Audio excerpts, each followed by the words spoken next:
नमस्कार दोस्तों, कैसे हो आप सब। आशा करती हूँ आप सब ठीक ठाक होंगे। जब भी सच्ची दोस्ती की बात होती है तो हमें कृष्ण जी और सुदामा जी की दोस्ती याद आती है। आप सब सोच रहे होंगे मैं आज दोस्ती के बारे में क्यों बात कर रही हूँ, क्योंकि जो आज की लोक कथा है उसका नाम ही है सच्ची दोस्ती। ये एक कश्मीरी लोक कथा है। तो चलिए कहानी शुरू करते हैं। एक बार की बात है कि एक राजा और उसका वजीर दोनों बहुत मुश्किल में थे, क्योंकि दोनों के कोई बेटा नहीं था। दोनों की ये एक सी मुश्किल उन दोनों को एक दूसरे के और करीब ले आई थी। वे एक दूसरे के साथ में ही खुश रहते। दोनों अलग अलग तो बस कभी कभार ही दिखाई पड़ते। जहाँ राजा रहता वहीं उसका वजीर भी रहता, और जहाँ वजीर रहता राजा भी वहीं मिलता। एक सुबह वे दोनों जंगल में शिकार करने गए।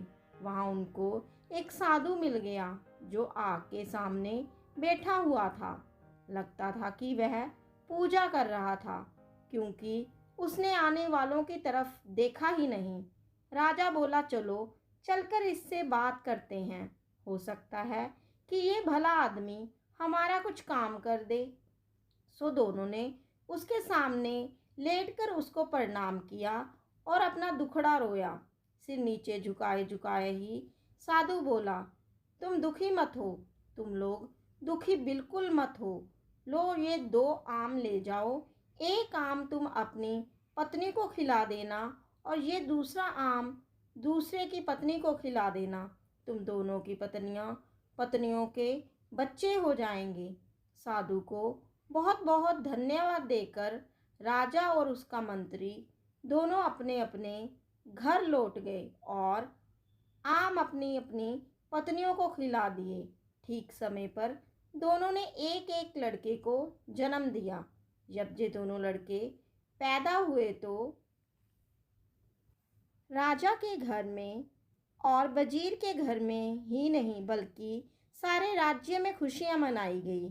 ब्राह्मणों को बिना नाप तोल के बहुत सारी भेंटें दी गई। गरीब लोगों को खाना खिलाया गया। सारे कैदी छोड़ दिए गए। देश में ऐसा समय पहले कभी किसी ने नहीं देखा था। जैसा कि सोचा जा सकता है, दोनों घरों में दोनों बच्चों की खास देखभाल की गई।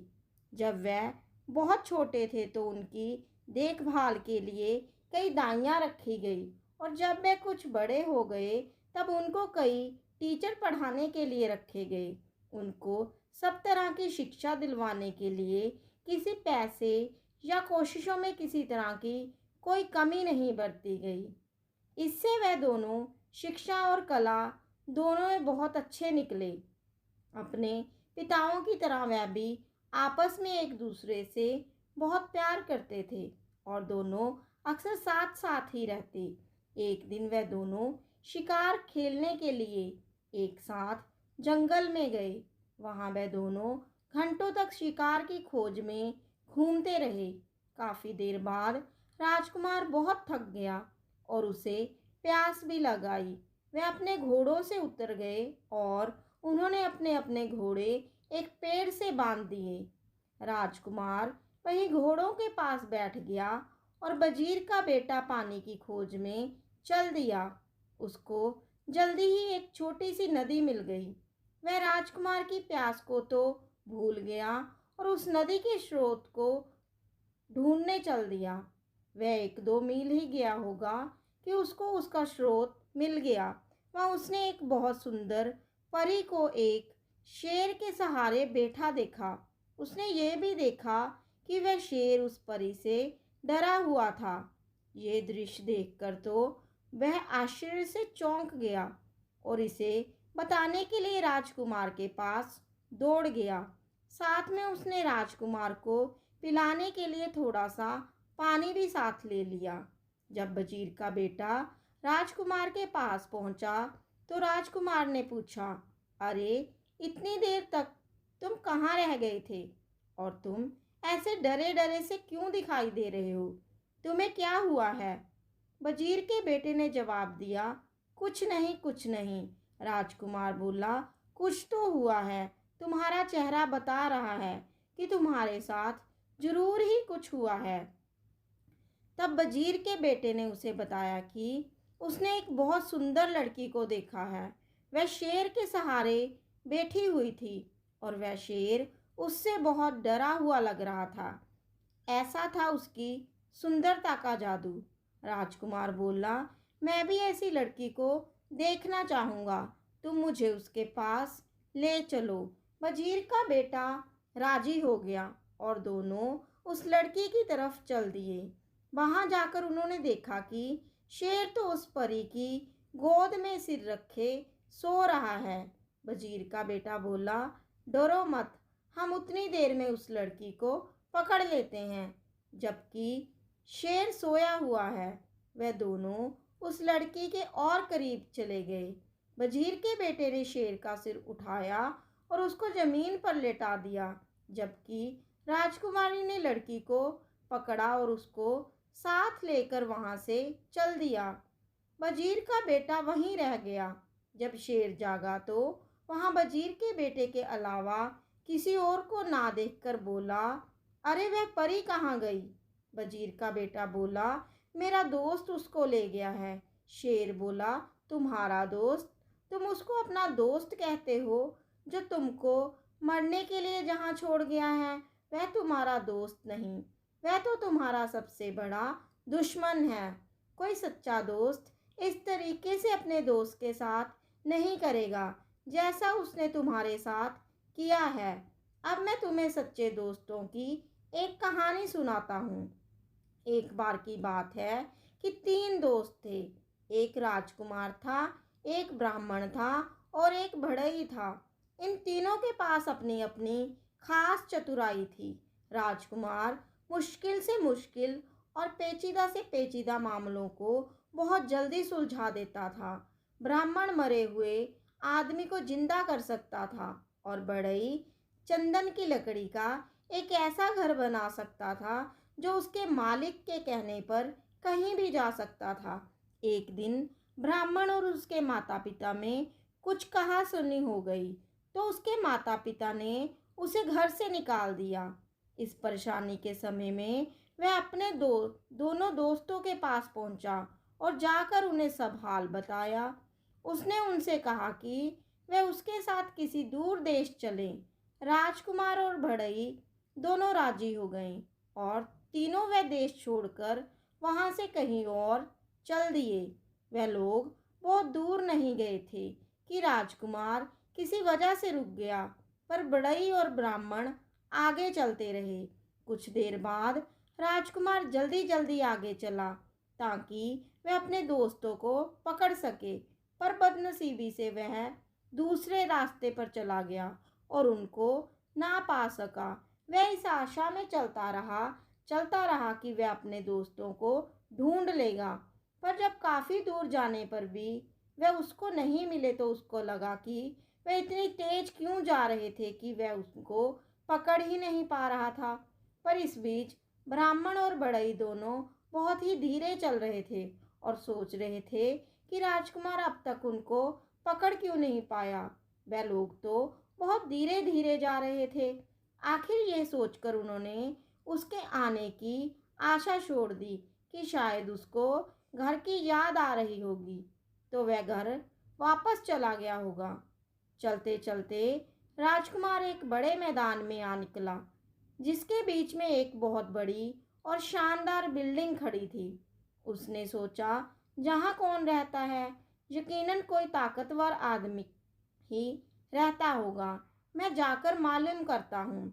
सोचते हुए वह उस बिल्डिंग के दरवाजे तक गया और दरवाज़ा खटखटाया तो एक बहुत ही सुंदर लड़की ने दरवाज़ा खोला और बड़ी मीठी आवाज़ में उसको अंदर आने के लिए कहा। जब वह अंदर आ गया तो वह रो पड़ी। राजकुमार ने उससे उसके रोने की वजह पूछी तो वह बोली, तुम्हारी सुंदरता और तुम्हारी जवानी देखकर मुझे तुम पर दया आती है। अनजाने में ही तुम अपनी मौत के मुंह में आ फंसे हो। तुमने यहाँ आने से पहले यहाँ के बारे में जानने की कोशिश क्यों नहीं की? क्या तुमको पता नहीं यहाँ एक राक्षस रहता है जिसने कई मीलों दूर तक सारे आदमियों को खा लिया है। अफसोस, अब तुम्हें मैं क्या बताऊं, मुझे डर है कि वह तुम्हें भी खा जाएगा। राजकुमार बोला, नहीं नहीं, तुम इतनी नाउम्मीद ना हो, धीरज रखो, मुझे उसके बारे में कुछ बताओ तो शायद मेरी जान बच जाए। वह लड़की सिसकते हुए बोली, पर मुझे पता नहीं कि मैं तुम्हारी सुरक्षा के लिए क्या करूं। फिर वह उसको मकान के पीछे वाले कमरे की तरफ ले गई और उसमें रखे एक बड़े बक्से में उसको बंद कर दिया और उससे बोली, अब तुम यहाँ तब तक चुपचाप रहो जब तक मैं यहाँ दोबारा आती हूँ। भगवान तुम्हारी रक्षा करे। शाम को राक्षस लौटा तो उसकी तेज सूंघने की ताकत ने उसे बता दिया कि वहाँ कोई आदमी मौजूद था। उसने लड़की से पूछा कि क्या तुम्हारे अलावा यहाँ कोई और भी आदमी है? कौन है? वो कहाँ है? वह जल्दी बताओ, मुझे बहुत जोर की भूख लगी है। लड़की बोली, लगता है आज तुम्हारी तबीयत ठीक नहीं है। यहाँ कोई आदमी नहीं आया। तुम क्या समझते हो कि यहाँ आने की कोई हिम्मत करेगा, जो सारी दुनिया के लिए भयानक है? ये सुनकर राक्षस चुप हो गया। स्त्री ने देखा कि उसके शब्दों का असर उस पर हो गया है, तो उसकी हिम्मत और बढ़ गई। उसको उससे मजाक सूझा तो उसने उससे उसकी जिंदगी के बारे में कुछ और जानना चाहा। वह बोली, तुम मुझे रोज इस घर में अकेला छोड़ जाते हो और जब तुम चले जाते हो तो मुझे यही पता नहीं होता कि तुम कब वापस लौटोगे। कभी कभी मुझे लगता है कि शायद तुम कभी वापस नहीं लौटोगे और तब मैं सोचती हूँ कि मैं किधर जाऊँगी और क्या करूँगी। तुम्हारी वजह से लोग मुझसे नफरत करते हैं, तो मुझे लगता है कि किसी दिन वो मुझे मार देंगे। तुम ही मुझे बताओ कि क्या मुझे डरने की कोई ज़रूरत नहीं है? राक्षस बोला, प्रिय, रो मत, तुम्हें डरने की कोई ज़रूरत नहीं है, क्योंकि मैं कभी नहीं मरूंगा। फिर उस बिल्डिंग के एक बहुत बड़े खंबे की तरफ इशारा करते हुए वह बोला, जब तक ये खंबा ना टूट जाए मैं नहीं मर सकता। पर यहाँ कौन है जो यह बात जाने? अगली सुबह जैसे ही राक्षस बाहर गया वह लड़की गई और उसने राजकुमार को आज़ाद कर दिया और उसको रात वाली सारी बातें बता दी। राजकुमार ये सब सुनकर बहुत खुश हुआ। वह बोला, बस यही समय है, मैं इस खंबे को तोड़ देता हूँ और उस राक्षस को मार देता हूँ। ऐसा कहकर उसने खंबे को मार मार कर तोड़ दिया, जब तक उसको सैकड़े टुकड़े ना हो गए। ऐसा लग रहा था कि राजकुमार की हर चोट सीधी राक्षस पर पड़ रही थी, क्योंकि जैसे ही वह खंबे को मारता था राक्षस बहुत जोर से चिल्लाता था। जब खंबा टूटकर गिर गया तो राक्षस भी मर गया। अब राजकुमार उस सुंदर लड़की के साथ उस घर में रहने लगा। आसपास के लोग उसका राक्षस को मारने के लिए धन्यवाद करने के लिए आए। उसके बाद उस देश में शांति और खुशहाली छा गई। आसपास की जमीन में फिर से खेती होने लगी, गांव बसने लगे, वातावरण में लोगों की हंसी और संगीत गूंजने लगा। पर सच्ची खुशी हमेशा के लिए तो नहीं रहती। एक दिन वह लड़की अपने घर की एक खिड़की के सामने अपने बाल संवार रही थी।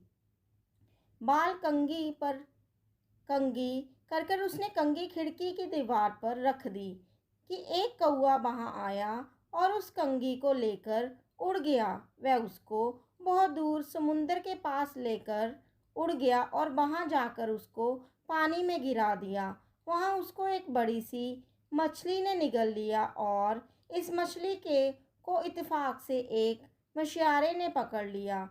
उसने देखा कि मछली बहुत बढ़िया थी, सो उसे वह राजा के महल में राजा के खाने के लिए दे आया। जब रसोइया मछली साफ कर रहा था तो उसको उसके पेट में से एक कंघी मिली। उसको ये बड़ा अजीब सा लगा, सो वह उसको राजा के पास ले गया। राजा ने जब वह कंघी देखी तो उसने उसके मालिक से मिलने की इच्छा प्रकट की।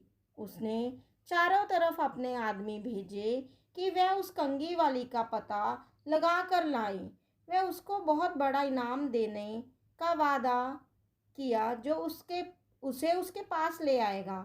कुछ समय बाद एक स्त्री मिली जिसने कहा कि वह उस कंघी को पहचानती है और उसने ये वादा भी किया कि वह उस कंघी की मालकिन से राजा को मिलवा देगी। वह राजकुमार की पत्नी से मिली और बहुत जल्दी ही उनके परिवार में घुल मिल गई। इतना ही नहीं बल्कि उसको घर में रहने के लिए भी बुला लिया गया, जो उसने तुरंत ही स्वीकार कर लिया। उसने देखा कि जब तक राजकुमार जिंदा है तब तक वह अपने उद्देश्य में सफल नहीं हो सकती, तो उसने राजकुमार को जहर दे दिया और हकीम को रिश्वत देकर उसकी पत्नी से यह कहलवा दिया कि वह अपनी मौत ही मरा है। उफ! राजकुमार की पत्नी तो राजकुमार की मौत पर बहुत दुखी हुई और बहुत रोई। उसके इतना दुखी होने पर तो लोगों को लगा कि वह तो मर ही जाएगी, पर उसने उसकी लाश को नहीं छोड़ा। उसने उसको एक मजबूत बक्से में बंद कर कर एक कमरे में रख लिया। उसने अपने पति से उसके दो दोस्तों के बारे में अक्सर सुना था कि वह क्या कर सकते हैं। उसको ये आशा थी कि एक दिन वह उनसे ज़रूर मिलेगी और अपने पति को जिंदा करवा लेगी। जैसे ही उस स्त्री को मौका लगा, उसने उस लड़की को उसका घर छोड़ने के लिए और अपने साथ रहने के लिए कहा। कहा कि वहाँ तो वह काफ़ी परेशान थी, कुछ दिन वह वहाँ से दूर दूर रह लेगी तो उसको थोड़ी शांति मिल जाएगी। लड़की राजी हो गई और उसके साथ चली गई। अपने घर आते ही उस स्त्री ने राजा को खबर की वह अपने उद्देश्य में सफल हो गई है। राजा वहां आया और उस लड़की को जबरदस्ती अपने महल ले गया और उससे प्रार्थना की कि वह उसके साथ उसकी रानी बनकर रहे। लड़की बोली कि वह उससे शादी तो कर लेगी, पर उसको 6 महीने का समय दिया जाए, क्योंकि उसके पंडित ने उससे ऐसा करने के लिए कहा था। राजा ये सुनकर बहुत खुश हुआ और उस दिन का इंतज़ार करने लगा जब वह दिन आएगा जब वह उस लड़की से शादी कर पाएगा। उसके लिए उसने एक छोटा सा महल सड़क के किनारे बना दिया था। वह उसी में अकेली रहती थी। इस बीच वह लड़की भगवान से यही मानती थी कि उसके पति के दोनों दोस्त कहीं से उसे मिल जाएं तो वह इस राजा से शादी करने से बच जाए। वह हर जगह पूछताछ करती रही। वह हमेशा अपनी खिड़की पर ही बैठी रहती और इस आशा में बाहर की तरफ देखती रहती कि शायद वह दोनों वहां से कभी गुजरें। एक दिन उसने दो आदमी अपने घर की तरफ आते देखे तो उसने उनसे पूछा, आप लोग कौन हैं और कहाँ से आए हैं? वह बोले, हम लोग यात्री हैं और काफ़ी यात्रा करने के बाद जहाँ तक पहुँचे हैं। हमारे साथ हमारा एक दोस्त राजकुमार भी था, पर अब वह खो गया है। हम उसी को ढूंढते हैं। लड़की बोली, आप अंदर आइए और थोड़ा आराम कीजिए, फिर मुझे अपने खोए हुए दोस्त के बारे में कुछ बताइए। शायद मैं आपको खोए हुए दोस्त को ढूंढने में आपकी कुछ सहायता कर सकूं। सो वह दोनों महल में चले गए और उस लड़की के पास बैठकर उन्होंने उसको अपनी सारी कहानी बताई।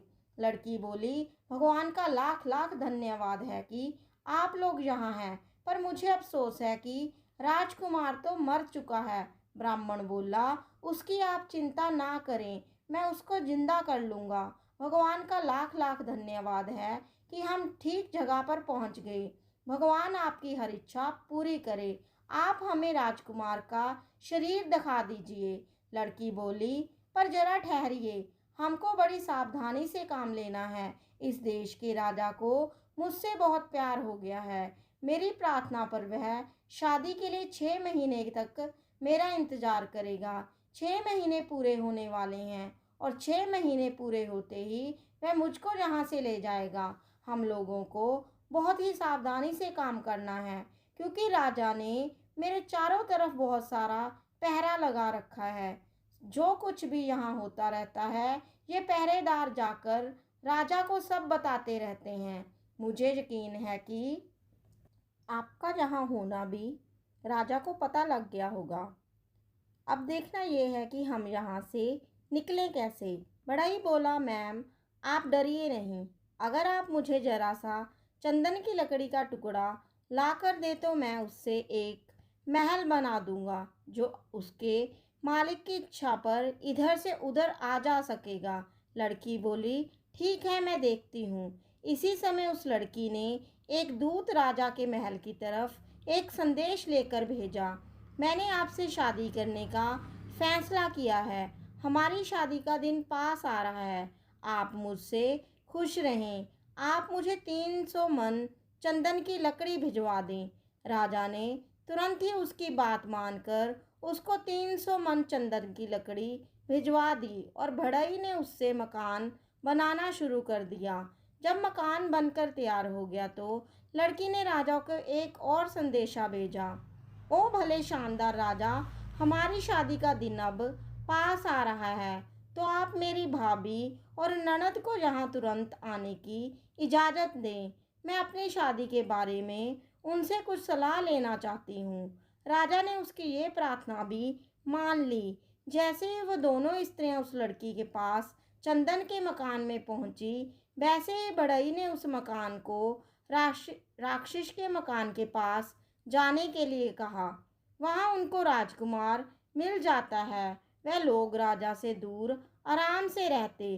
बढ़ई के कहते ही चंदन का मकान उड़ चला और वह इतनी बेआवाज उड़ा कि किसी को पता ही नहीं चला कि क्या हो रहा है। वह सब तो बस उसकी बनावट की ही तारीफ करने में लगे थे कि अचानक उन्होंने अपने आप को मरे हुए राक्षस के महल के पास पाया। लड़की ब्राह्मण को राजकुमार की लाश के पास ले गई। ब्राह्मण ने बस उससे अपना हाथ छुआया कि वह जिंदा हो गया। सब लोगों में खुशी की लहर दौड़ गई। राजकुमार की शादी लड़की से करा दी गई। बाद में पता चला कि वह तो उस समय के एक बहुत बड़े ताकतवर राजा की बेटी थी। राजकुमार के दोनों दोस्तों ने बढ़ई और ब्राह्मण की शादी राजकुमारी की ननद और भाभी से करा दी। अब लोग राक्षस के मकान में बहुत दिनों तक खुशी खुशी रहे। शेर ने अपनी कहानी खत्म करते हुए कहा, ओ वजीर के बेटे, जैसे वो ब्राह्मण और बढ़ई उस राजकुमार के दोस्त थे, वैसे लोग ही दोस्त होते हैं। राजकुमार को तो बस तुम बात मत करो, जो खुद तो परी को लेकर चला गया और तुमको यहाँ मरने के लिए छोड़ गया, उसको तुम अपना दोस्त मत कहो। वह तुम्हारा दोस्त नहीं है। खैर तुम मरोगे नहीं। मैं तुम्हें कोई नुकसान नहीं पहुंचाऊंगा। तुम अपने घर जाओ और शांति से रहो। और वजीर का बेटा वहां से चला गया। मैं आशा करती हूँ आपको ये आज की कहानी पसंद आई होगी। इससे हमें सच्ची मित्रता के बारे में पता चलता है कि सच्चा मित्र कभी भी मुसीबत में अपने दोस्त का हाथ नहीं छोड़ता है। तो मैं फिर से यही बात कहूँगी, जब भी सच्ची दोस्ती की बात होती है तो कृष्ण जी और सुदामा जी की याद सबसे पहले आती है। उनकी जो छवि बनी हुई है सबसे पहले मन में अंकुरित हो जाती है। तो इसी के साथ आपसे धन्यवाद विदा लेना चाहती हूँ। कहानी सुनने के लिए आप सबका धन्यवाद। एक मिलते हैं एक नई कहानी के साथ।